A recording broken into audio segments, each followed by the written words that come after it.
बिस्मिल्लाहिर्रहमानिर्रहीम। अस्सलाम वालेकुम डियर स्टूडेंट्स, उम्मीद करता हूँ आप सब लोग खैरियत से होंगे। डियर स्टूडेंट्स, आज हम क्लास सेकंड ईयर का नया चैप्टर नंबर 15 स्टार्ट करने वाले हैं, जिसका नाम हमारे पास है एसी सर्किट्स। पीछे हमने डिस्कस किया है about the DC circuits, DC current, DC voltage. वो ऐसा करंट, ऐसा वोल्टेज या ऐसे सर्किट्स होते हैं जिसमें करंट यूनि डायरेक्शन में फ्लो करता है। एक डायरेक्शन में जहां से करंट बहना शुरू करता है उसी डायरेक्शन में आगे सर्किट्स के अंदर वो फॉरवर्ड होता है। उसकी वही एक डायरेक्शन होती है, वो वापस या किसी और रास्ते की तरफ जो है वो अपना रुख तब्दील नहीं करता। उसको हम डीसी वोल्टेज या डीसी करंट के नाम से जानते हैं। ठीक है, आज हम एक यूनिक, एक नया मामला डिस्कस करने वाले हैं। यहाँ से एक नए कहानी की शुरुआत होने वाली है, जो कि हमारे पास है एसी सर्किट्स। यानी हम ऐसे सर्किट्स को डिस्कस करेंगे अभी यहाँ पर, जिसके अंदर से अल्टरनेटिंग करंट गुजरेगा। अल्टरनेटिंग करंट जब किसी भी सर्किट में से गुजरेगा तो उसके सर्किट्स के अंदर कितनी सारी चेंजेस, कितने सारे इफेक्ट्स वो सर्किट के अंदर डालेगा, कितनी कॉम्प्लिकेशंस पैदा होगी, वो सारी चीज को हम ए टू जेड डिस्कस करने वाले हैं इंशाल्लाह। और एक नई चीज यहाँ पर मैं आपको मुतारफ करवाऊंगा। पीछे हमने डिस्कस किया है अबाउट द रेजिस्टर्स और उसकी रेजिस्टेंस। डिस्कस किया था हमने स्टूडेंट्स कैपेसिटर और उसकी कैपेसिटेंस। यहां पर हम एक नई चीज को डिस्कस करेंगे, जो कि हमारे पास है इंडक्टर और उसकी इंडक्टेंस। ऐसी सर्किट के अंदर इस्तेमाल होने वाली नई चीज क्या है, किस चीज को कहते हैं, क्या इसका फंक्शन है, वगैरह वगैरह, इसको हम डिफरेंट तरीकों से फाइंड आउट करेंगे। ऐसा सर्किट बनाएंगे जिसके अंदर हम रेजिस्टर और कैपेसिटर को लगाएंगे। ऐसा सर्किट हमारे पास होगा जिसमें हमारे पास रेजिस्टर और इंडक्टर इस्तेमाल होगा। ऐसा सर्किट भी हम बनाएंगे जिसमें हम इन तीनों को यूज करेंगे। ये तीनों आपस में सीरीज में भी जुड़ेंगे, इन तीनों को हम आपस में पैरेलल में भी जोड़ेंगे, जो कि हमारे पास एक रेजोनेंस सर्किट बनाएंगे। एंड में हमारे इंशाल्लाह सेकंड लास्ट टॉपिक होगा। बहुत ज़बरदस्त किस्म की जो है यहाँ पर कंसेप्ट्स है और बहुत सारी नई चीज़ों के बारे में इंशाल्लाह आप सीखने वाले हैं। मैं कोशिश भी करूँगा कि ज़्यादा चीज़ों का आपको प्रैक्टिकल भी करवाऊँ। ठीक है, चलते हैं अपने टॉपिक की तरफ। तीन चीज़ें हम इस चैप्टर के अंदर डिस्कस करेंगे ना। हमारे पास रेजिस्टेंस पहली चीज, दूसरी चीज हमारे पास है इंडक्टेंस, और तीसरी चीज हमारे पास है कैपेसिटेंस। देखें स्टूडेंट्स, एक हमारे पास है रेजिस्टेंस, जो कि जनरेट करता है रेजिस्टर। दूसरा हमारे पास इंडक्टेंस है, जो सर्किट में शो करता है इंडक्टर्स। और तीसरी चीज जो सर्किट में प्रोड्यूस करता है capacitance, and the producer of capacitance is a capacitor. ठीक है जी, कैपेसिटर हमारे पास वो चीज होता है जिससे कैपेसिटेंस पैदा होती है, इंडक्टर से इंडक्टेंस पैदा होती है, रेजिस्टर से रेजिस्टेंस पैदा होती है सर्किट्स के अंदर। ठीक है, रेजिस्टर के बारे में हमने ये बात पढ़ी थी कि रेजिस्टर हमारे पास वो चीज होती है जो सर्किट में से करंट के बहाव को रोकती है। ये कहती है कि सर्किट में से करंट न गुजरे। इंडक्टर हमारे पास वो ड्राइविंग फोर्स होगा, वो चीज होगी जो सर्किट में से करंट पास करवाने की हेल्प करेगा। ठीक है जी, ये कहेगा कि जल्द से जल्द या अच्छे तरीके से करंट जो है वो सर्किट में से गुजर जाए। और कैपेसिटेंस के बारे में हमने डिस्कस किया था कि ये सर्किट की गुंजाइश को कहते हैं। ठीक है जी, उसकी काबिलियत या सलाहियत को कहते हैं कि कितनी अमाउंट ऑफ द करंट कोई सर्किट अपने अंदर से गुजार सकता है। ठीक है जी, ये इंशाल्लाह हमारे इस चैप्टर का सबसे इंपॉर्टेंट मोटो रहेगा कि हम रेजिस्टेंस, कैपेसिटेंस एंड इंडक्टेंस के ऊपर डिस्कस करेंगे। ठीक है जी, डियर स्टूडेंट्स, हमारे पास एक साइंटिस्ट है, उसका नाम है जेम्स क्लर्क मैक्सवेल। यह हमारे पास साइंटिस्ट जो सामने आया है, इसने एक चीज बनाई है हमारे पास जिसको हम मैक्सवेल थ्योरी कहते हैं ना। इलेक्ट्रोमैग्नेटिज्म और इलेक्ट्रोमैग्नेटिक इंडक्शन के दुनिया के अंदर इस बंदे ने एक नई कहानी जो है वो फूंक दी है। ठीक है जी, एक नई दास्तान इसने शुरू की है 1864 के अंदर। 1864 के अंदर ये बंदा जो कंसेप्ट हमारे पास फ्लेमिंग पेश करता है, जो कंसेप्ट हमारे पास माइकल फैराड पेश करता है, जिस कंसेप्ट के ऊपर लेंस डिस्कस करता है, और जो चीज़ ओरेस्टेड ने हमें बताई थी। ठीक है जी, पिछले सारी वीडियोस मौजूद है, आप यहाँ से वो वीडियोस देख सकते हैं कि ओरेस्टेड क्या कहता है, फ्लेमिंग का क्या कॉन्सेप्ट है, हमारे पास माइकल फैराडे क्या कहता है, और लेंस का क्या कानून है। ये इलेक्ट्रोमैग्नेटिज्म एंड इलेक्ट्रोमैग्नेटिक इंडक्शन की बात कर रहा हूं, उसके ऊपर इन तमाम साइंटिस्ट ने बात की है। इस बंदे ने उन्हीं के कॉन्सेप्ट के अंदर थोड़ी सी तब्दीली लाई है। ठीक है जी, मैं थोड़ा सा रिपीट करवाता हूं। ओरस्टेड कहता है कि जब किसी भी करंट कैरिंग वायर में से करंट गुजरता है तो उसके इर्द गिर्द इलेक्ट्रिक फील्ड के साथ साथ हमारे पास मैग्नेटिक फील्ड भी बनता है। ठीक है जी, ये कहानी है ओरस्टेड की। हमारे पास माइकल फैराड कहता है कि जैसे ओरस्टेड ने कहा कि करंट कैरिंग वायर के इर्द गिर्द मैग्नेटिक फील्ड बनता है, तो फैराड कहता है कि लाजमी मैग्नेटिक फील्ड से भी हमारे पास करंट पैदा होता होगा। ठीक है जी, इंडक्शन के कानून के ऊपर फिर उसने बात की। तो माइकल फैराड ने कहा कि जैसे ओरस्टेड कहता है कि करंट कैरिंग वायर के इर्द गिर्द मैग्नेटिक फील्ड बनता है, तो मैग्नेटिक फील्ड से भी लाजमी तौर पर करंट पैदा होता होगा। ठीक है, तो उसने एक कॉइल बनाया, उस कॉइल में से मैग्नेटिक फील्ड के फ्लक्स को चेंज किया, तो उसी कॉइल में फ्लक्स के चेंज होने की वजह से या मैग्नेटिक फील्ड के चेंज होने की वजह से उसी कॉइल के अंदर करंट प्रोड्यूस हो गया है। ठीक है जी, ये कंसेप्ट डिस्कस हो चुके हैं। अब मैक्सवेल कहता है कि ये बात ठीक है, जब किसी तार में से करंट गुजरता है उसके इर्द गिर्द इलेक्ट्रिक फील्ड बनता है, ये बात बिल्कुल 100% सही है। उसके इर्द गिर्द मैग्नेटिक फील्ड बनता है, ये बात भी बिल्कुल सही है। लेकिन वो कहता है कि इसके साथ साथ हमारे पास इलेक्ट्रोमैग्नेटिक वेव्स भी बनती है, और जिसकी स्पीड हमारे पास 3 × 10⁸ मीटर पर सेकंड के बराबर होती है। जी तो स्टूडेंट्स, मैक्सवेल ने क्या कहा कि वो मैग्नेटिक फील्ड जो किसी करंट कैरिंग वायर के इर्द गिर्द बनता है, उसके साथ साथ इलेक्ट्रोमैग्नेटिक वेव्स भी प्रोड्यूस होती हैं। ठीक है जी, और वो इलेक्ट्रोमैग्नेटिक वेव्स हमारे पास इतनी स्पीड से दौड़ती हैं, उसकी रफ्तार इतनी तेज होती है जितनी कि हमारे पास लाइट की स्पीड होती है। ठीक है जी, तो ये इलेक्ट्रोमैग्नेटिक वेव्स किसी भी तार के इर्द गिर्द करंट की रफ्तार के साथ दौड़ते हैं। ठीक है जी, हमारे पास जितना मैग्नेटिक फ्लक्स चेंज होगा उसी हिसाब से इलेक्ट्रोमैग्नेटिक वेव्स भी चेंज होगी। ठीक है जी, जितने हमारे पास कोई पोटेंशियल का चेंज आएगा, ठीक है जी, कोई पोटेंशियल अपनी डायरेक्शन को चेंज करेगा, हमारे पास जितनी पोलराइजेशन चेंज होगी उसी हिसाब से हमारे पास इलेक्ट्रोमैग्नेटिक वेव्स भी चेंज होगी। ठीक है जी, इसकी स्पीड, इसकी क्वांटिटी, इसका मैग्नीट्यूड, इसकी डायरेक्शन, ये डिपेंड करेगा उस करंट के जो इस तार के अंदर में से गुजरेगा। ठीक है जी, इसी के ऊपर इस चैप्टर का हमारा सेकंड लास्ट टॉपिक होगा इंशाल्लाह मैक्सवेल इक्वेशन। 4 इक्वेशन मैक्सवेल ने इसी कॉन्सेप्ट के ऊपर पेश किए हैं। जब इंशाल्लाह मैक्सवेल को डिस्कस करेंगे तो उसके ऊपर हम इंशाल्लाह डिटेल से बात करेंगे। ठीक है, यहाँ पर इसके बताने का सिर्फ ये मकसद था कि अल्टरनेटिंग सर्किट्स के अंदर हमारे पास इस चीज की वजह से इतनी बड़ी चेंज आती है। ठीक हो गया जी, इस चीज को हम मजीद डिस्कस करते हैं। जी तो स्टूडेंट्स, अभी हम डिस्कस करने वाले हैं कि सर्किट के अंदर अल्टरनेटिंग करंट या वोल्टेज क्या होता है और ये कैसे फ्लो करता है। ठीक है जी, पहले जरा आप डिफिनेशन के ऊपर इसकी नजर डाल दें जरा। लिखा है कि voltage which change it's polarity at regular interval of time is called an alternating voltage. ठीक है, हमारे पास अल्टरनेटिंग वोल्टेज वो होगा जो अपनी पोलैरिटी को चेंज करेगा। ठीक है, और अपनी पोलैरिटी को रेगुलर इंटरवल के ऊपर चेंज करेगा। ठीक है जी, और मैं कहता हूं कि ये इंटरवल हमारे पास इक्वल भी होने चाहिए। ठीक है, क्या मतलब हुआ? पोलैरिटी का क्या मतलब है आप जरा यहां से देख लें। हमारे पास ये एक एसी सर्किट है ना, ये मेरे पास दूसरा एसी सर्किट है। यहां पर ये जो चीज है ये अल्टरनेटिंग करंट सोर्स है ना। ठीक है, यहां से ये चीज इसको करंट प्रोड्यूस करके दे रहा है। इस साइन को आप यूं डाल दें, ये हमारे पास एक वेव की शक्ल होती है ना, कर्व, साइनसोइडल कर्व इसको कहते हैं। नेक्स्ट टॉपिक के अंदर हम डिस्कस करने वाले हैं इस चीज को। यहां से पोलराइजेशन हमारे पास प्लस ऊपर है, माइनस नीचे है। यही सर्किट अपने करंट की डायरेक्शन को चेंज करने वाला है, माइनस ऊपर चले जाएगा और प्लस नीचे आ जाएगा। It's called the change of polarization. ठीक है जी, यानी हमारे पास सर्किट में करंट उस तरफ जा रहा है, फिर वहां से वापस डायरेक्शन में आ रहा है, फिर वापस जाएगा, फिर मेरी तरफ आएगा, फिर उधर जाएगा, फिर मेरी तरफ वापस आएगा। It's called the change of polarization, but it's a continuous. ठीक है जी, लेकिन ये हमारे पास क्या होगा? ये रेगुलर इंटरवल होगा, ये इंटरवल बार बार आएगा। ठीक है जी, कभी फॉरवर्ड, फिर वापस, फिर फॉरवर्ड, फिर रिवर्स डायरेक्शन में हमारे पास करंट फ्लो करेगा। ठीक है जी, with the equal interval of time. इसका इंटरवल भी सेम होगा, जितने टाइम में जाएगा उतने में वापस भी आएगा। ठीक है जी, जनरेटर जो हमारे पास घूमता है उसकी पोलैरिटी चेंज नहीं होती, वो एक स्पीड के साथ जब दौड़ता है तो हमारे पास एक कंटिन्यूस करंट, एक कंटिन्यूस वोल्टेज सर्किट में से गुजरता है। बल्ब ऑन होते हैं, पंखे चलते हैं, वॉशिंग मशीन काम करते हैं।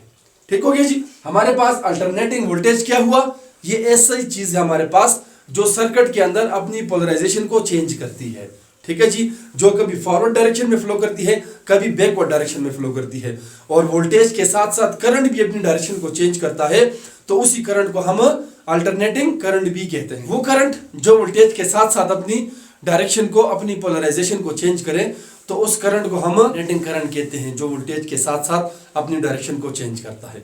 ठीक हो गया जी। यहां तक हमने इस बात को समझा कि जो हम एसी सर्किट्स इस चैप्टर के अंदर डिस्कस करने वाले हैं, उन एसी सर्किट, अल्टरनेटिंग सर्किट्स के अंदर अल्टरनेटिंग करंट और अल्टरनेटिंग वोल्टेज दौड़ेंगे, अल्टरनेटिंग वोल्टेज उसके अंदर फ्लो करेंगे, ठीक है। ये अल्टरनेटिंग करंट हमारे पास क्या होते हैं, जो अपनी डायरेक्शन या पोलराइजेशन को कंटिन्यूसली, ठीक है जी, रेगुलर इंटरवल के साथ क्या करें जी, चेंज करें, तो उसको हम क्या कहते हैं, अल्टरनेटिंग वोल्टेज या अल्टरनेटिंग करंट कहते हैं। सर्किट के अंदर आप देख लें स्टूडेंट्स, हमारे पास ये कोई अल्टरनेटिंग सोर्स है और ये बाहर रेजिस्टर लगा हुआ है। रेजिस्टर से मुराद इस सर्किट में कोई बल्ब लगा हुआ है, कोई फैन लगा हुआ है, कोई वॉशिंग मशीन हम चला रहे हैं, एटसेट्रा, मोबाइल का चार्जर आपने लगा दिया है, इट्स अ रेजिस्टर, ठीक है जी। यहां से करंट फ्लो होता है, तो ये पॉजिटिव डायरेक्शन है, यहां से आकर इस रेजिस्टर के ऊपर साइड को पॉजिटिव मिल रहा है, ठीक है जी, टॉप साइड को, और नीचे वाले साइड को नेगेटिव मिल रहा है। ऊपर वाले साइड को पॉजिटिव और नीचे वाले को नेगेटिव मिल रहा है।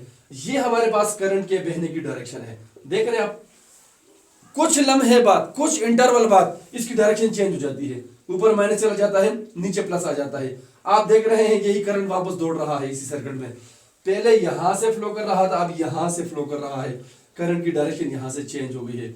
तो ये जो रेजिस्टर इस सर्किट के अंदर लगा हुआ है, जो आपने मोबाइल का चार्जर लगाया हुआ है, जो आपने बल्ब लगाया हुआ है, जो आपने फैन को ऑन किया हुआ है, ठीक है जी, इस फैन को आधे इंटरवल में, आधे टाइम में करंट इधर से मिलता है, हाफ टाइम के बाद करंट इधर से मिलता है, ठीक है जी। लम्हा बलम्हा करंट की डायरेक्शन, वोल्टेज की डायरेक्शन इस सर्किट में चेंज होती है।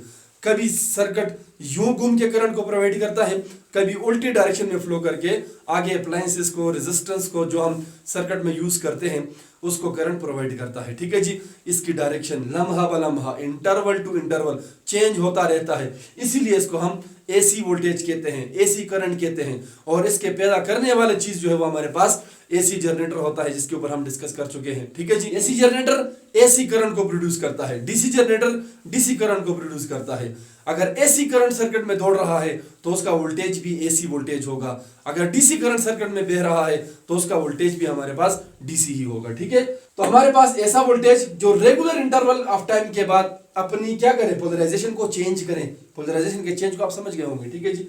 ऐसे करंट को, ऐसे वोल्टेज को हम क्या कहते हैं, अल्टरनेटिंग वोल्टेज कहते हैं, ठीक है जी। आइए स्टूडेंट्स, अभी मैं आपको बताता हूं कि किसी भी सर्किट में से जब अल्टरनेटिंग करंट गुजरता है, ठीक है जी, जब जनरेटर में से वो बाहर आता है सर्किट में, तो उसको हम किस साइन से शो करते हैं और वो कैसे फ्लो करता है, और उसका इंटरवल जो है इसका क्या मतलब है, ठीक है।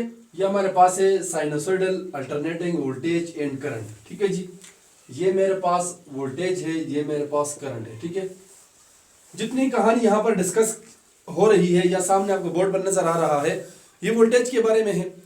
सिर्फ इसके बजाय आपने फिर करंट यानी आई को लिखना है, तो ये कहानी टोटल करंट के लिए भी है, ठीक है। लेकिन ये कौन से वोल्टेज की बात हो रही है, कौन से करंट की बात हो रही है, अल्टरनेटिंग की, ठीक है। अल्टरनेट लफ्ज का मतलब ये होता है चेंजिंग ना, ठीक है जी। कोई चीज तब्दील होती है बार बार, चाहे वो अपनी डायरेक्शन को चेंज करती है, अपनी वैल्यू को चेंज करती है, मैग्नीट्यूड को चेंज करती है, तो उसको हम अल्टरनेटिंग कहते हैं, ठीक है। साइनसोइडल जो इसका कर्व होता है, जो इसकी इलामत होती है, ये वाला कर्व ना, वेव, ठीक है जी, ये नजर आ रहा है आपको, ये वेव कर्व, इससे हम अल्टरनेटिंग करंट को शो करते हैं, ठीक है। सर्किट के अंदर डियर स्टूडेंट्स, अगर कहीं पर V लिखा हो और ये स्ट्रेट लाइन हो, तो it is the direct voltage ना, यानी ये डीसी वोल्टेज है।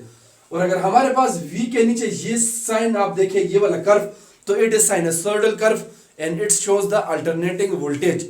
अगर करंट के साथ यही मामला हो, करंट के साथ ऐसा सिंबल हो, ठीक है जी, तो उसको हम क्या कहते हैं, अल्टरनेटिंग करंट या डायरेक्ट करंट उसको हम कहते हैं, ठीक है जी। इस सिंबल से हम डायरेक्ट एंड अल्टरनेटिंग की पहचान करते हैं, ठीक है। अच्छा, अल्टरनेटिंग के लिए ये साइन क्यों यूज किया जाता है, जरा इस कहानी को डिस्कस करते हैं। जनरेटर के अंदर ये बात मैंने आपको बताई भी थी कि इस कर्व के ऊपर जब हमारे पास रेक्टेंगुलर कॉइल घूमता है, तो साथ साथ में उसका वोल्टेज एक्सटर्नल सर्किट के अंदर चेंज होता है, ठीक है जी। कैसे, यहां से ये हमारे पास 0 पॉइंट है ना, यहां से जब करंट स्टार्ट लेता है, तो फर्स्ट साइकिल के अंदर, ठीक है जी, ये हमारे पास पॉजिटिव साइड है, या हमारे पास नेगेटिव साइड है। आप देख लें कि यहां से यहां तक ये पॉजिटिव है, यहां से नीचे ये हमारे पास नेगेटिव है, ठीक है जी। अब यहां पर जरा देख लें कि यहां से ये करंट एक्सटर्नल सर्किट के अंदर वोल्टेज इंक्रीज हो रहा है और यहां पर जाकर ये मैक्सिमम वैल्यू तक पहुंच जाता है, ठीक है जी। और इसी पॉइंट को बाहर मैंने प्लस वी नॉट से डिनोट किया है। ये वी नॉट जो है ये मैक्सिमम वैल्यू को शो करता है, ठीक है जी। V naught is the V maximum, ठीक है जी, यानी मैक्सिमम वोल्टेज इस पॉइंट पर, यहां पर जब ये कॉइल पहुंच जाता है तो मैक्सिमम वोल्टेज हमारे पास एक्सटर्नल सर्किट के अंदर वो फ्लो करता है, ठीक है जी। यहां से हमारे पास जो एंगल है वो 0 है, यहां पर जो पहुंचता है ये वैल्यू हमारे पास होती है π/2 एंगल के सेंस में। वैसे नॉर्मली जब पाई को हम जिंदगी में इस्तेमाल करते हैं तो इसकी वैल्यू हमारे पास होती है 22/7, या इसको हम 3.14 में कैलकुलेट करते हैं ना।